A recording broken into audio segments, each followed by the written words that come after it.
Hi friends, welcome back to my channel.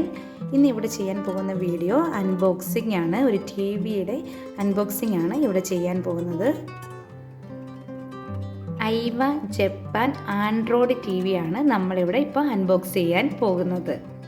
ഞാൻ അതിൻ്റെ ഫീച്ചേഴ്സും ഒക്കെയാണ് നിങ്ങൾക്ക് പരിചയപ്പെടുത്താൻ പോകുന്നത്. നമുക്ക് ഇതിൻ്റെ അകത്ത് നെറ്റ്ഫ്ലിക്സ്, പ്രൈം വീഡിയോ അങ്ങനെ ഏത് വേണമെങ്കിലും ഇങ്ങനെ സെലക്ട് ചെയ്യാനുള്ള ഓപ്ഷൻ ഉണ്ട്. അതേപോലെ തന്നെ നമുക്കിപ്പം യൂട്യൂബാണ് സെലക്ട് ചെയ്യുന്നതെങ്കിൽ സെക്ഷൻ കൊടുത്ത് സെയിം മൊബൈൽ മാതിരി നമുക്ക് ഇതേപോലെ സെർച്ച് ചെയ്യാൻ പറ്റുന്നതാണ്.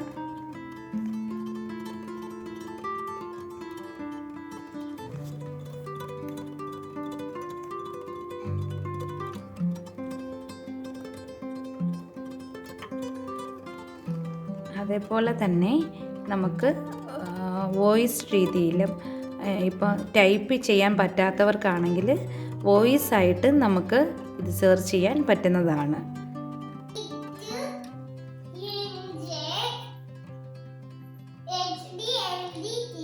ബ്ലൂടൂത്ത് ഓൺ ആയിട്ടുള്ള നമുക്ക് മൊബൈൽ വെച്ചിട്ട് ഏതൊക്കെ മൊബൈലുകളിൽ ബ്ലൂടൂത്തുകളാണോ ആ മൊബൈൽ വെച്ച് നമുക്കിത് കൺട്രോൾ ചെയ്യാൻ പറ്റും എന്നുള്ളത് ഇതിൻ്റെ ഒരു പ്രത്യേകമായിട്ടുള്ള ഒരു ഫീച്ചറാണ് ഇത്.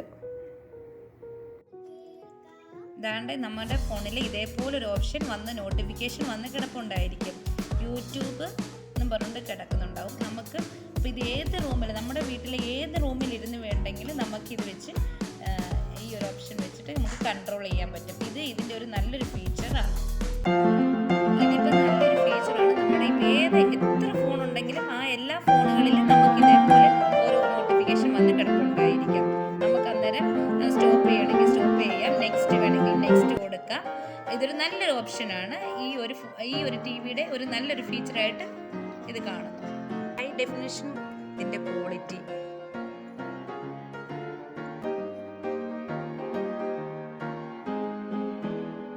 പ്രത്യേകത ഈ റിമോട്ടാണ്.